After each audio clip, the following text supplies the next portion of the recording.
Hi, live from Manila. Welcome to the Asian Institute of Management. My name is Professor Ricky Lim, and I'm the Associate Dean for the Washington SyCip Graduate School of Business. I am the head of the MBA program, for which most of you are here today to ask questions about. I'm also the head of the Master in Management program, which is for mid-career executives. The MBA is a 16-month full-time MBA program, and our MM is an 11-month full-time program. So I wanted to start out by answering some questions which had come to our website last week, and I will be glad to answer all of your questions after I answer these ones. And I think you'll find that there's going to be some these are going to be frequently asked. No? So I wanted to start out with one of the most important issues for you Indian graduates, and that is placement. No? We've had questions here about how much is the annual increase in salary pre and post MBA. This year we've experienced pretty good. It's a 140% increase in salary. Literally that means doubling and a half. The average salary for our Indian graduates was about 12.5 lakhs annual for positions in India. Our placements for the Philippines, and again, most of our Indian students do interview here because companies are now taking interviews with overseas students, non-Filipinos. The average was similar, about 11.5 to 12 lakhs in pesos. Now the rupee and the peso have about the same value of 43 to a dollar, US dollar. Okay. I think you will find that in both cases, the salary is a decent salary given the big city like Mumbai or Bangalore or Manila. It is a comfortable salary. Obviously, adjusted for purchasing power parity PPP, it does not quite compare in terms of absolute amounts to US salaries. We have some other figures here. Our Singapore placements make an average of about 55,000 Singapore. I'm sorry, that's 70,000 Singapore dollars annually. Now, today's rates, that's about 60,000 US dollars annually. We've had a recent placement in Dubai for about 50,000 US annual. So the salaries are decent. They're not by any means the Wall Street level, but then again, we do have cases of our graduates being hired in London and Silicon Valley, and they do make an average of about 100 to 120,000 US dollars. But again, most of our graduates are situated around the Asian region. Okay? There's a question here about what types of jobs and with what companies they have, and let me go through some examples here. In Hong Kong, we've placed people with Johnson Electric. Okay? This is in their operations. A lot of our operations fellows go to the manufacturing operations of Johnson Electric, which makes a lot of the instrumentation, harnesses for all kinds of companies across the world. No? They supply a lot of these harnesses to automobiles in manufacturers in India and in Thailand. No? In Singapore, we've placed our graduates recently at Procter & Gamble, Temasek, which is the Singapore-owned corporation that in turn owns many large corporations like Singapore Telecom. We've placed them at HP, IBM, and Microsoft in Singapore. In India, our most recent hires have gone to JP Morgan as process managers, Ernst & Young for finance, Cognizant for consulting. In the Philippines, we've placed people here for HCL. You might not be surprised at all that many call centers here are Indian-owned. Many KPOs here are Indian-invested. Very recently, the Philippines surpassed India as the #1 call center. But I think that's by India's choice, because I think India is migrating northwards to higher value-added services. No? Be that as it may, let me reiterate that most Philippine companies now are looking for overseas students like Indians, because many companies want to probably do more and more business with India. Okay?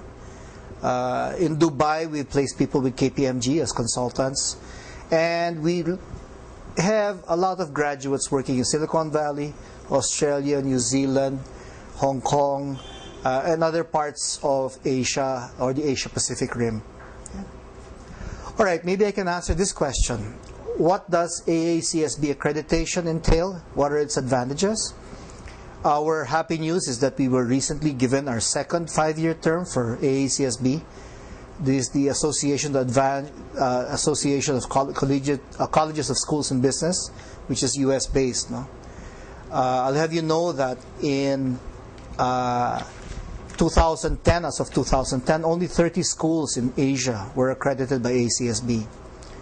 No school in India has been accredited by AACSB. I believe IIMA is EQUIS accredited, but no school in India, whether they be the IIMs, ABC, LK, or XLRI, or ISB, or MDI, or Symbiosis, none of these schools have any AACSB accreditation. In Asia, there are 30 AACSB accredited schools. We're one of them. We're actually, in 2003, we were only one of 7 in Asia. But the others consist of NUS in Singapore, Nanyang in Singapore, Hong Kong University of Science and Technology in Hong Kong, KAIST in Korea, Tsinghua, which is one of the best business schools in Beijing, in China. We also have, I think, Fudan, Sasing Graduate School of Business. This is in Chulalongkorn University in Thailand. Okay, 5 universities in Taiwan, Keio University in Japan, about 9 schools in China, but really only 30 schools out of more than 800 accredited business schools in Asia are AACSB. This is for us a mark of quality. We were given this award because basically we have excellent research, excellent faculty, excellent student curricula, excellent diversity. Most AACSB schools must demonstrate these standards before they can be given accreditation. It's a very rigorous process. If some of you are familiar with ISO 9000, this is like ISO 9000 plus plus. Most AACSB teams will be coming to campus doing inspections of not only the quality of our faculty, how many PhDs they have, they count that. They count our research. They count our ability to fulfill our mission. They interview students, ask them about the quality of learning, the facilities. One of the things that AACSB has always extolled about AIM has been its case method. Our case method is second to none. There are few schools in this world that use case method anymore in an exclusive way. That would be Harvard, Ivy, and University of Ontario, Western Ontario, the Darden School, University of Virginia, and AIM. We count ourselves as an exclusive club that use 100% case studies. Many other schools will claim to use case studies, but we use it almost exclusively. Okay. AACSB, getting back to the topic, is very rigorous. One of the things that we have been doing as a result of AACSB is this new concept of assurance of learning. In this new concept, it is no longer the professor or the professor's word that declares that students have learned. No, under this new system, we actually observe and ask and see how students perform in order to see their true performance, to see how much they've learned. It's no longer the word of the professor, but rather subject to third-party objective observation of student behaviors to see how much they're able to prepare pro forma balance sheets, how much they're able to anticipate problems in a project, how much they're able to formulate a marketing strategy, how much they're able to craft a business plan for action. This is unique to AACSB, and this is one of the strong points of AIM in that we implement assurance of learning, AOL, fully. We believe that no other school in this region does it to the same extent that we do. We feel that it is a very costly process, but it is our way of assuring that all of you receive the proper learning, the learning that will eventually result in your performance in the real world. Okay? The AACSB accreditation also allows us to have extremely good relations with foreign universities. At the moment, we have about 40 exchange schools, many of them AACSB accredited, where the top 40% of our class can visit in their last term. And these are schools like Wharton, Keenan Flagler in North Carolina, Pepperdine in California, Case Western in Ohio, HEC, Copenhagen Business School, Stockholm School of Economics, University of Odense at Nantes, HEC in Paris, all of these schools in Europe, and we have also exchanges in Latin America. And oh, by the way, we have exchanges with XLRI, IIM A, B, C,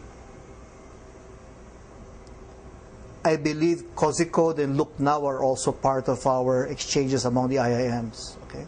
So we will offer you a whole range of exchange opportunities, about 40 schools, in the time that you're here at AIM. Okay?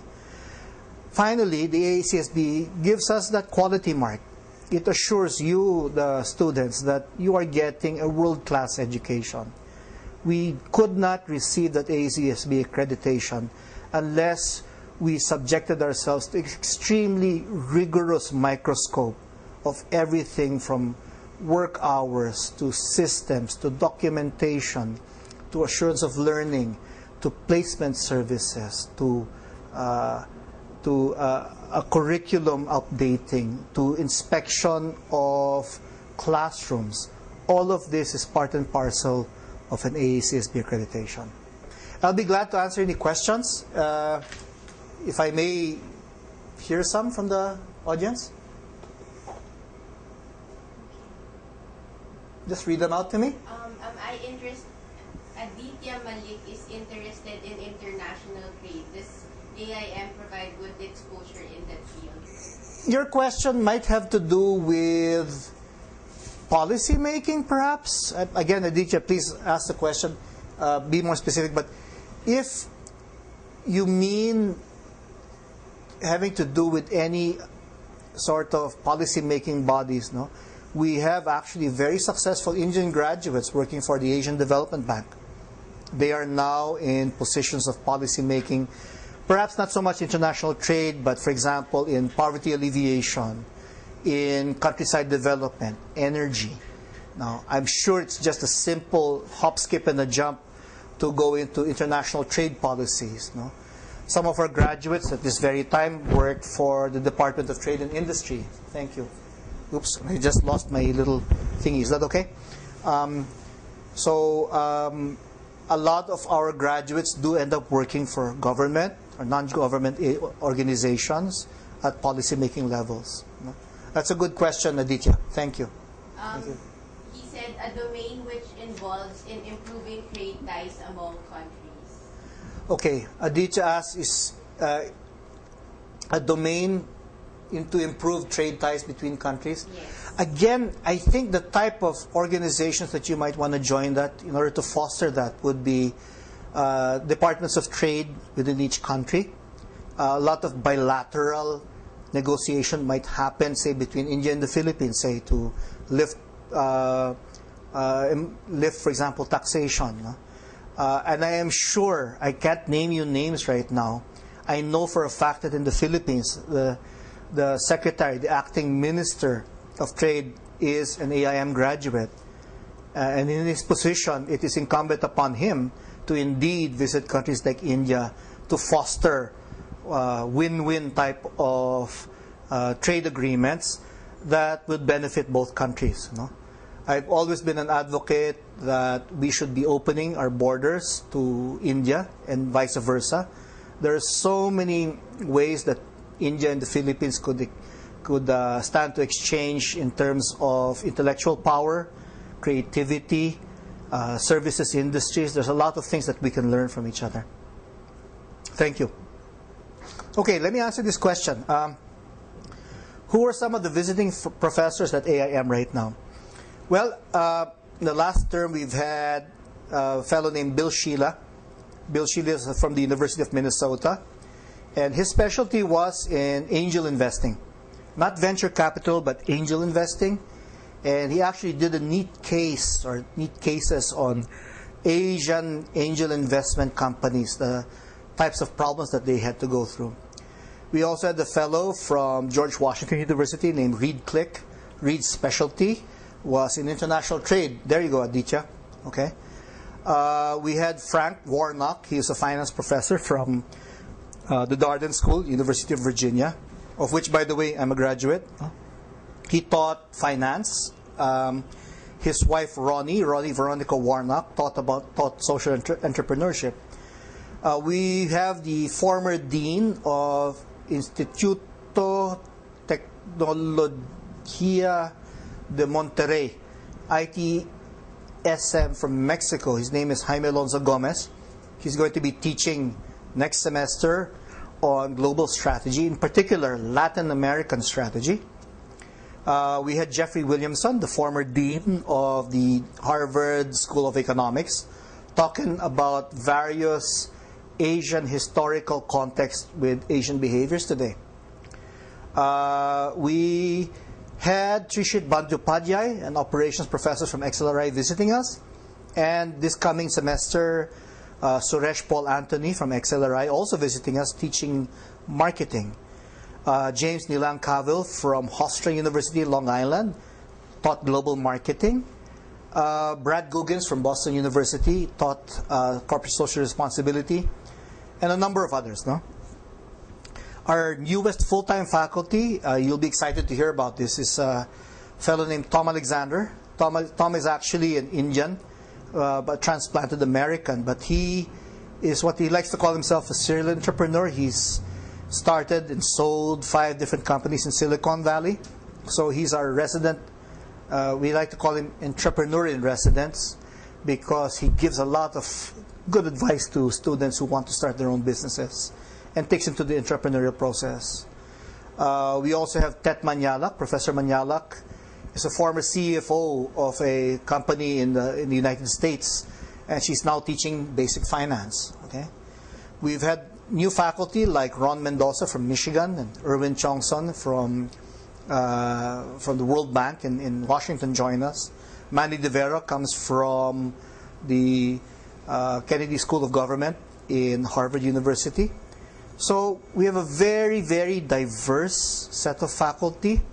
Americans, Indians, Filipinos.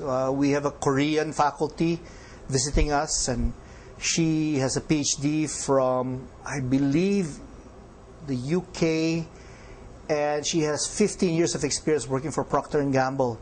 And we'd like her to start teaching core marketing next term. Yeah. So we have a very diverse faculty. It's a high-powered one. We have 44 full-time faculty. We also have 45 part-time adjunct faculty. I think, though, in most cases, you will find that our professors are not just theoreticians. I myself worked for almost 12 years in the IT sector as a project manager. I will embarrass myself here in front of all of you Bangalore engineers. I was a programmer before. I programmed mainframes. Remember that? COBOL? You probably don't remember that. You weren't born yet. But I yield to all of you young engineers. But what I do have that you do not have is I've had 13 years of managing million-dollar projects. And what was true 30 years ago is still true today. That it's a tough business trying to get a software project on time and on budget. And this is what I teach here at AIM. But you'll find that all the other 90 professors here at AIM have the same thing. We're not theoreticians. We are, first and foremost, practitioners. we practice what we preach. We tell you what's happening in the real world, and we sympathize with your stories from the real world. Okay? So that's the difference. We are academicians first, but we are also practitioners.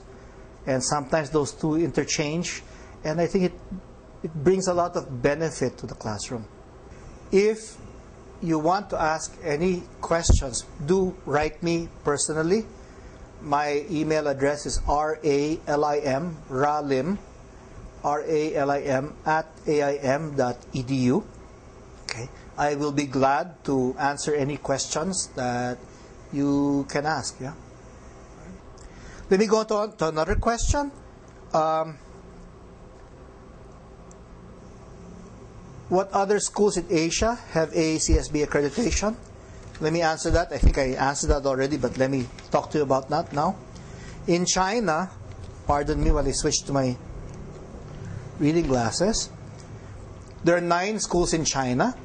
Chinese University of Hong Kong, City University of Hong Kong, Hong Kong Baptist, Polytechnic, Hong Kong University of Science and Technology, University of Hong Kong, Linyan University, Tsinghua, Beijing, China Europe International Business School, SYBS in Shanghai, and Fudan in Shanghai.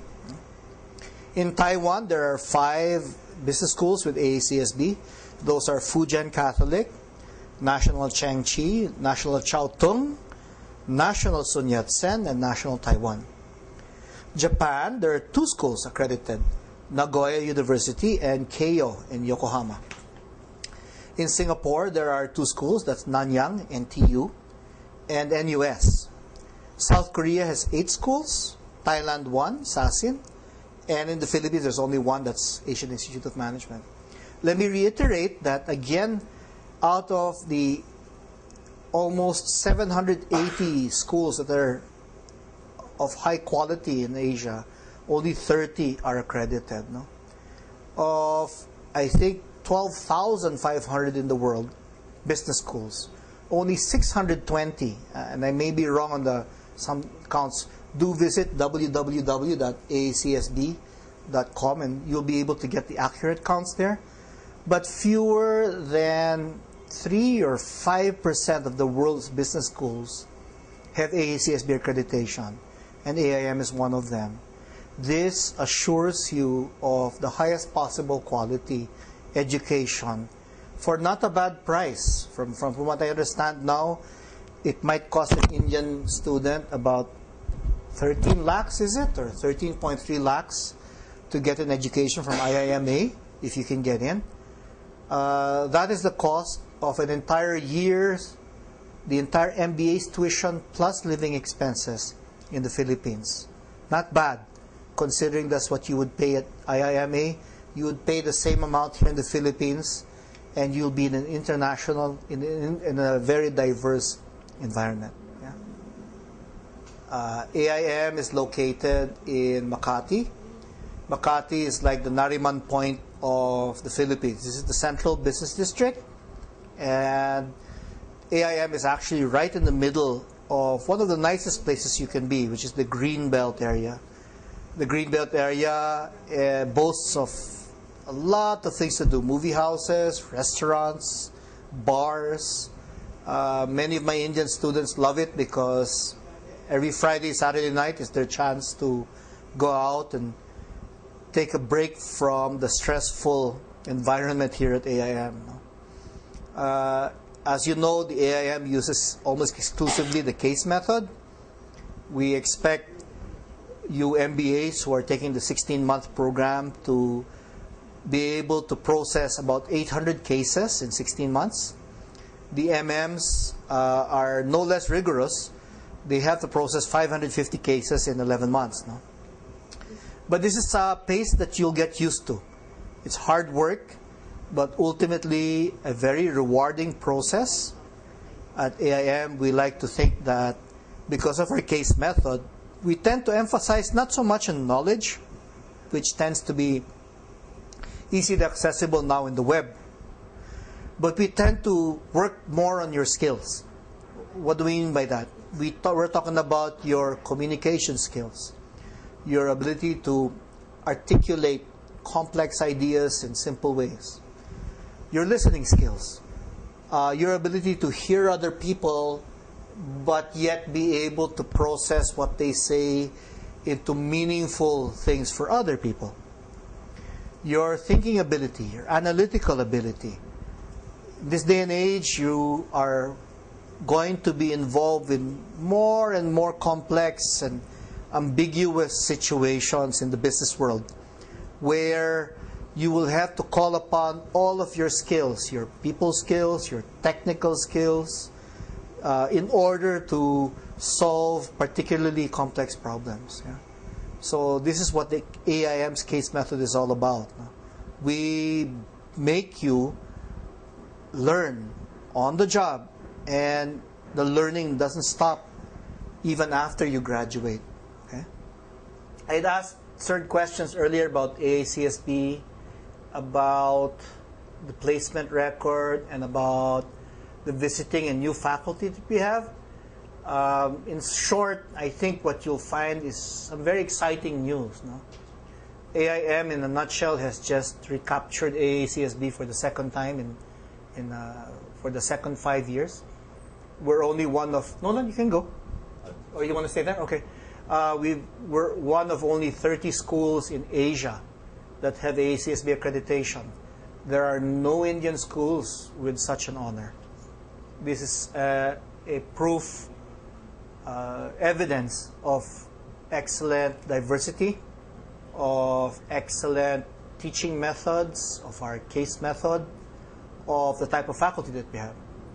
It's an excellent manifestation of what we call assurance of learning, where it's no longer the professor who decides how much you know, but it's you yourselves that are going to tell us how much you've learned and how much you can apply to the real world. No?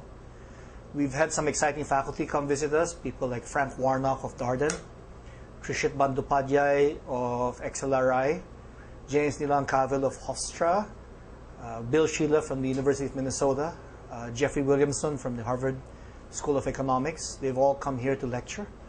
And in the coming term, we'll have people like Jisun Park of Procter & Gamble to do marketing. I forgot to mention earlier, perhaps we're trying to get this fellow V.N. Bhattacharya. He is a former CEO of a telecoms company in India to talk about strategic thinking. We have Jaime Alonso Gomez of Tech Monterrey to come up, talk about Latin American strategies. We have Suresh Paul Anthony from XLRI. Okay.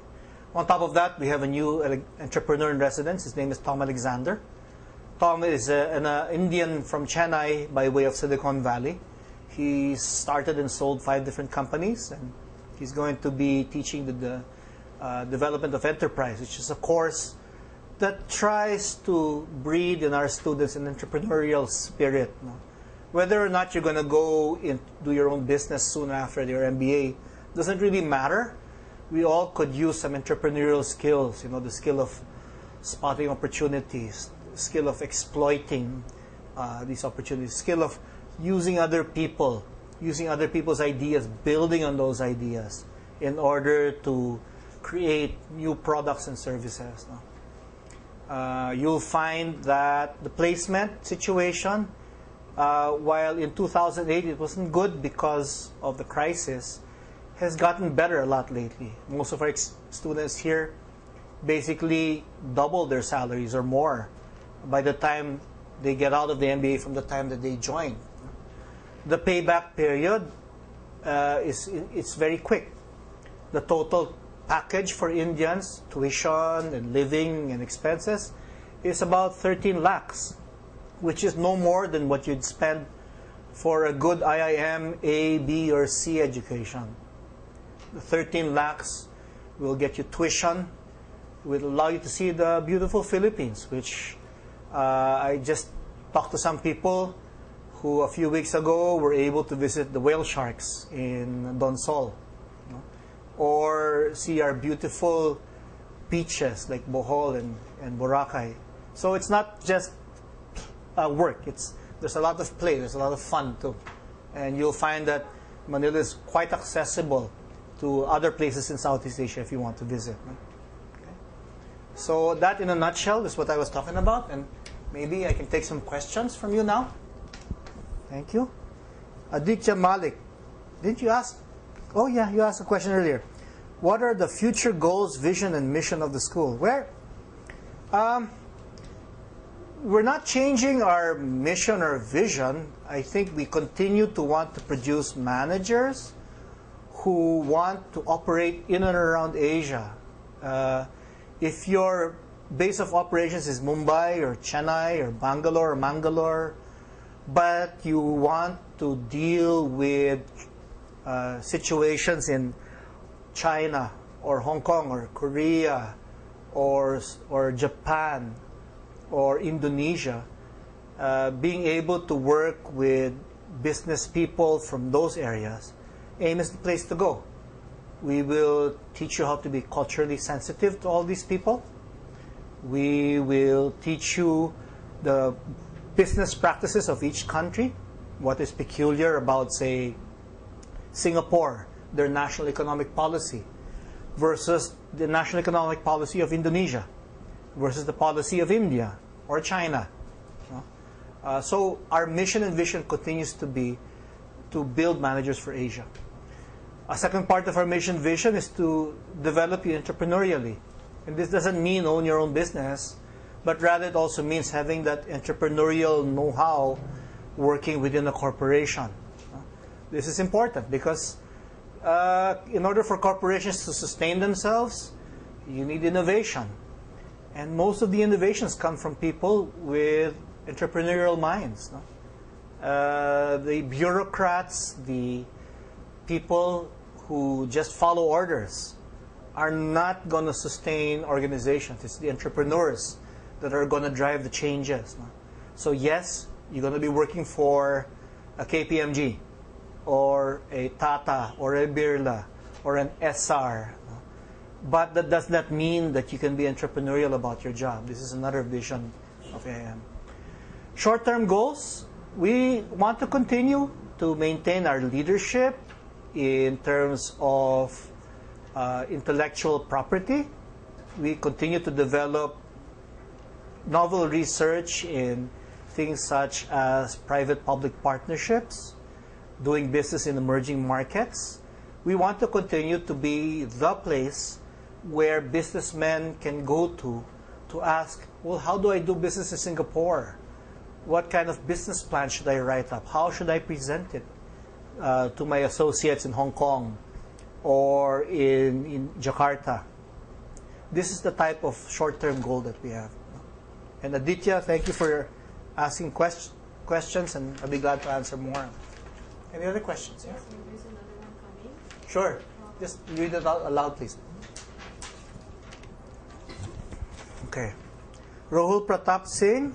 Hi, Rahul. What part of the learning in the class comes through case-based discussion? Rahul, 100%. Every day you read 3 cases of about 20 pages each, just readings. And in the morning when you come at the 8 o'clock class, the professor is not expected to talk. It's the student. So most of your learning, almost all of your learning will come from case-based discussions. This means you have to come to class prepared. This means you have to be ready to talk. This means also that you don't necessarily just talk, but you also have to listen, because one of our policies here at AIM is you get a better grade if you're able to listen to your classmates' contributions and build on their ideas. We believe that the type of behavior develops innovative thought that helps you learn so much faster. The way I like to put it is that you have 800 cases in 16 months, and you're going to have 60 classmates. No? So each of you will have your story to tell 800 times a year. 60 times 800, let me see if my math is right, 48,000 stories that you're going to be hearing in 16 months. That's a heck of a lot of stories, things that you put in your mind and later on draw from when you face a very complex situation in your work. This is the type of learning that you have here. Case-based method is extremely powerful. It doesn't teach you knowledge. Raw knowledge comes from Google or Wikipedia, no? But it's the skills of communicating, of analyzing, of decision making, of assessing risks, of making critical decisions for other people. You know, all of these things are stuff that you're going to be needing when you get that great job at JP Morgan or KPMG or McKinsey or the Monitor Group. These are the types of skills that they're looking for. Please. From Rahul saying, in view of the global business scenario, how do we look at the placement scenario this year? Could you share some statistics? This year, the things are looking much brighter. We have experienced a 140% increase in salaries. No? What you're finding, there's a lot of action in Southeast Asia. We continue to be sort of the back room for America. So in terms of not only BPO, but also KPO, operations, we form much of the backbone of a lot of service operations in Europe and America. So the Philippines is hiring. More Philippine corporations are wanting to talk to Indians because they want you to relocate here, because they want different nationalities to work. The job outlook in Singapore is pretty good. We're having a job fair there this coming September. We hope to capture about 25 different companies that we're going to talk to. Okay. We think the sky's the limit as far as other countries in Asia. If you're willing to go there, countries such as Indonesia, okay, countries not so much maybe the Mekong area, but countries like Dubai, a little bit westward from you, that are willing to take more graduates on board. Yeah. So it's looking up. I don't want to give you the high expectations that we're like an IIM that can basically in one 4-day recruiting binge, everybody has a job. No, that's not the case at AAM. We like to let companies come in, not in one binge, but over a span of 10 months. No? And the job offers come over that period. And things are looking up. Things are not 100% yet, not like in 2004 when we were able to get almost 1.5 offers to 2 offers per student. Those are the good old days. Those are the pre-crisis days.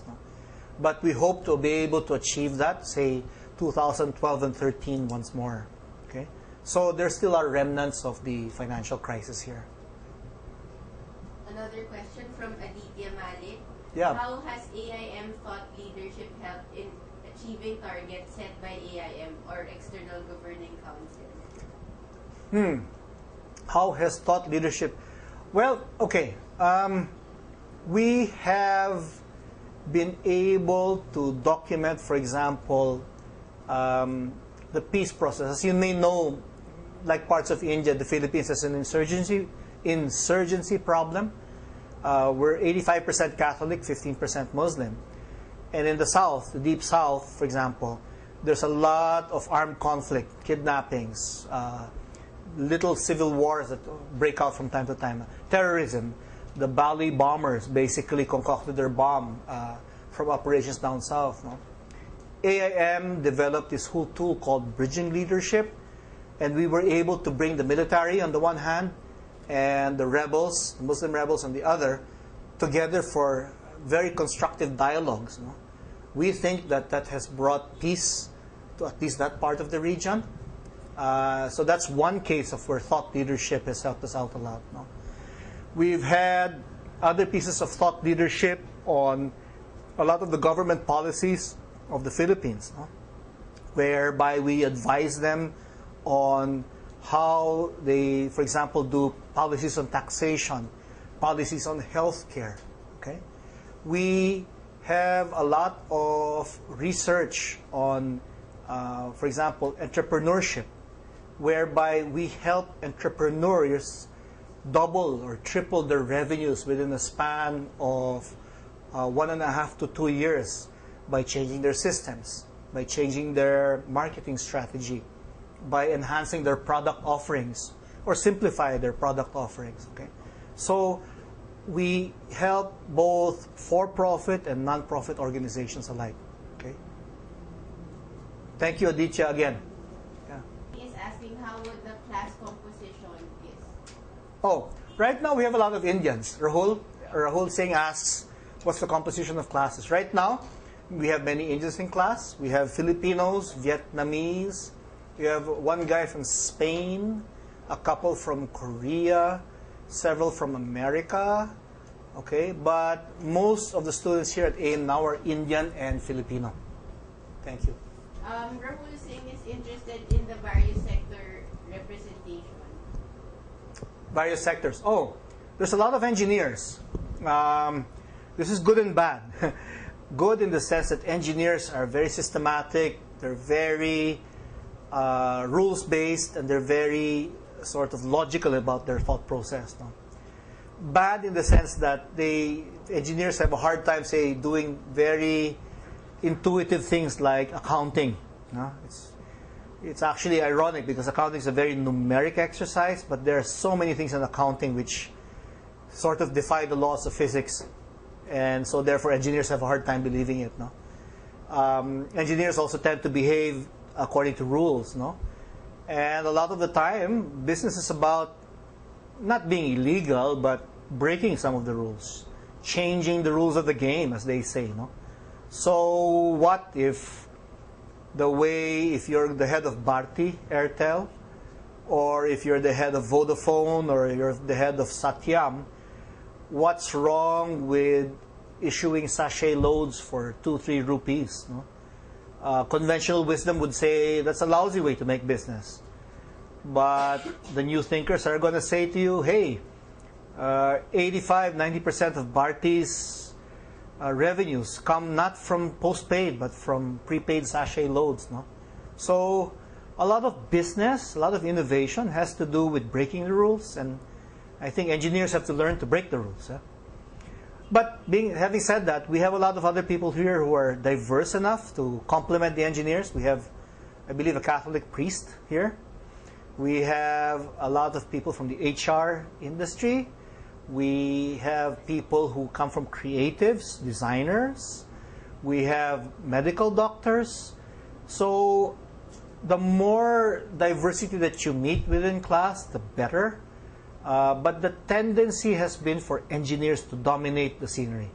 Next to that will be business majors. No? But I think that as time goes by, you will see us admitting more diverse personalities that will be able to enhance the classroom experience. Thank you, Rahul. Aditya is asking for the contributions of alumni to AIM in recent past. You mean financial contributions, Aditya? Well, we have, in fact, about 7 or 8 scholarships in alumni's names because they've contributed. We just had, I think the AIM, the Alumni Association of India, is sponsoring one scholar. Several other alumni have given grants for endowments for research. Okay? I don't know the total number of the total amount over the years, but it's been pretty good in terms of giving back to the institution.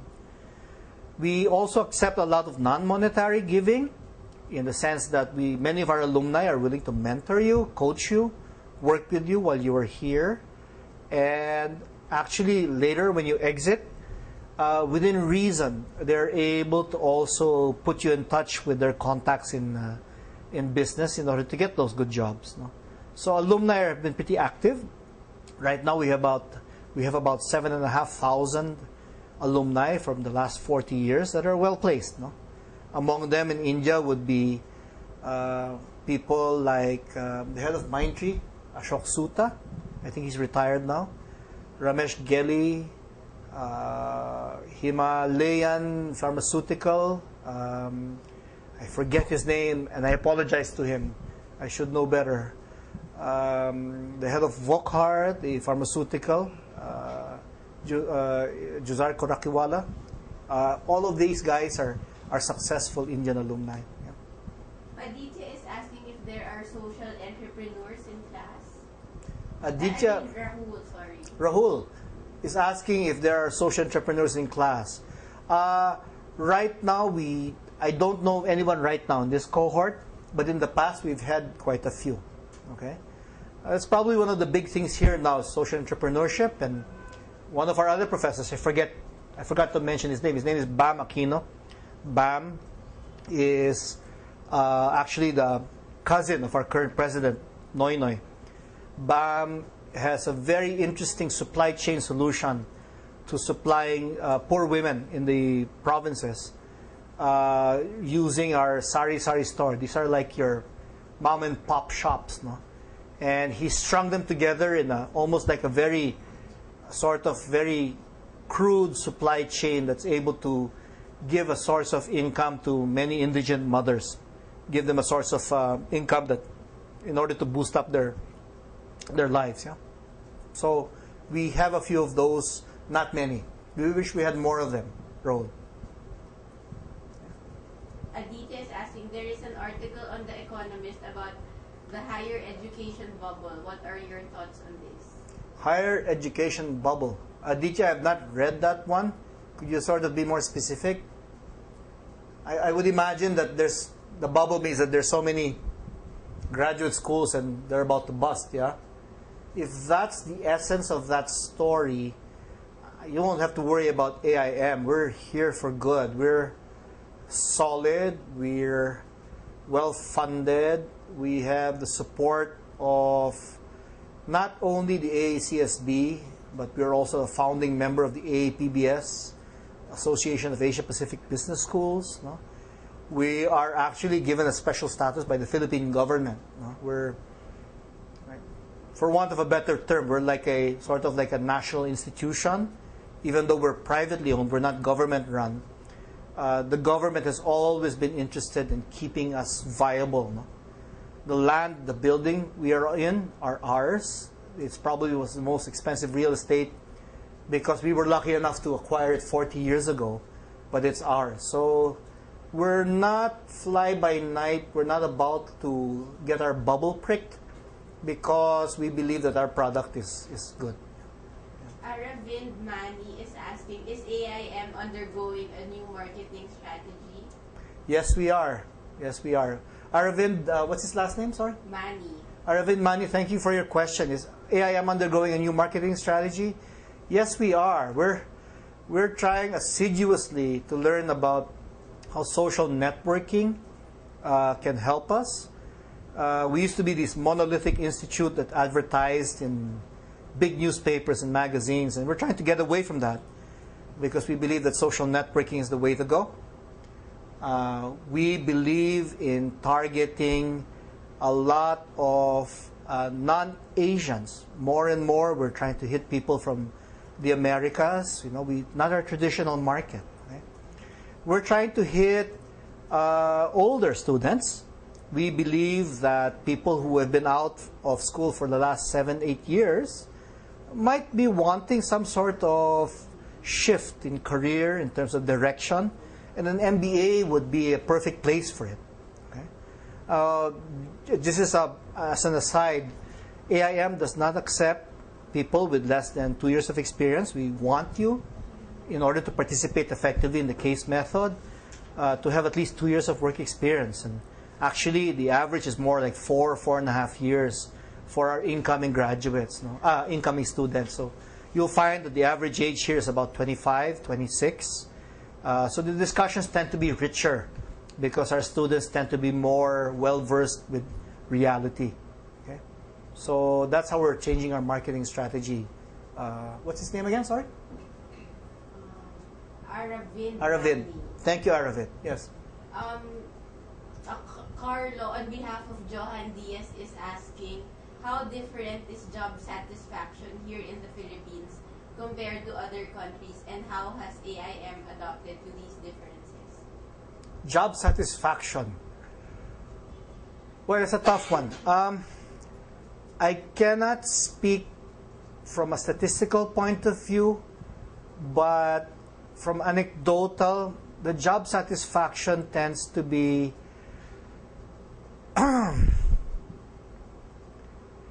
there's good and there's bad.